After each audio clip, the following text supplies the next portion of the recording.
Welcome to Unit 5, Lesson 4, Derivatives of Inverse Trigonometric Functions. The last few lessons have been fairly long. This one is shorter. Let's review trig. Here's our triangle. We want to find the angle y. Alright? So we know, given y, what do we know? We know the opposite. Let's use a different color. We know the opposite, which is 31.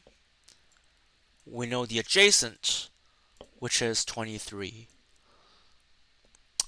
We can use tangent or cotangent. Well, let's just use tangent. So tangent of y has to equal the opposite over the adjacent. So it's equal to 31 over 23. So we know tangent of y is 31 over 23. But what's y?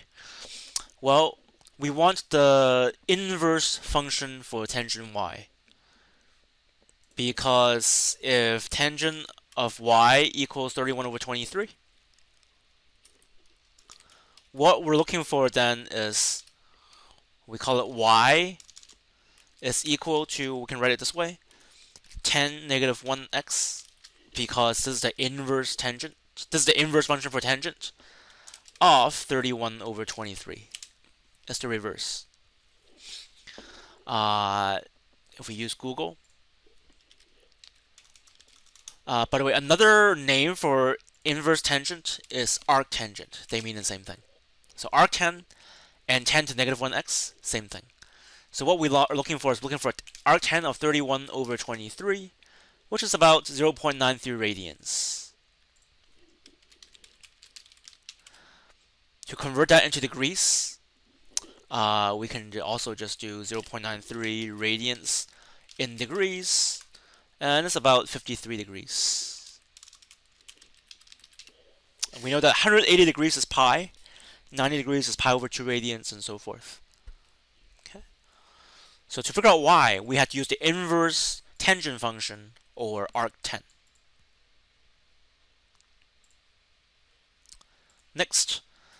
So similarly, we can have the inverse sine, which is arcsine, inverse cosine, arccosine, inverse tangent, arctangent, and so forth. Of course, there's a mistake here. Inverse tangent is arctangent, not arcsine. So for example, if sine of pi over 2 equals 1, if sine, and that's true because pi over 2 is 90 degrees, sine of 90 degrees is 1. That means arcsine, the inverse operation of 1 is equal to pi over 2. We are going backwards. Okay. AP Calculus expects you to know the derivatives of arcsine, arccosine, arctangent, arccotangent, arcsecant, arccosecant. They are right here. If you want to know why this is true, in Google Classroom, I'm going to include a link. Khan Academy has a very nice video on the proof for arcsine. Why is the derivative of arcsine of x 1 over the square root of 1 minus x squared? Well, there's a nice proof there. It's only about 5 minutes long, so if you're interested, I encourage you to watch it. But for your assignment, we're just going to apply what we know from this table. So we're just telling you what the derivative of inverse sine, inverse of tangent, and so forth. Okay. Example 1. If f of x equals to arcsine of 3x plus 5x squared, what is the derivative of f prime of x? Okay. F prime of x, let's do the first term, arcsine of 3x. The derivative of arcsine is the square 1 over the square root of 1 minus x squared. Let's write that down. It's 1 over the square root of 1 minus x squared. But we're not finished. Chain rule, we have to multiply that by the derivative of 3x. The derivative of 3x is 3. Okay. And then plus the second term, the derivative of 5x squared is 10x. Okay. That's why f prime of x must be 3 over the square root of 1 minus x squared plus 10x.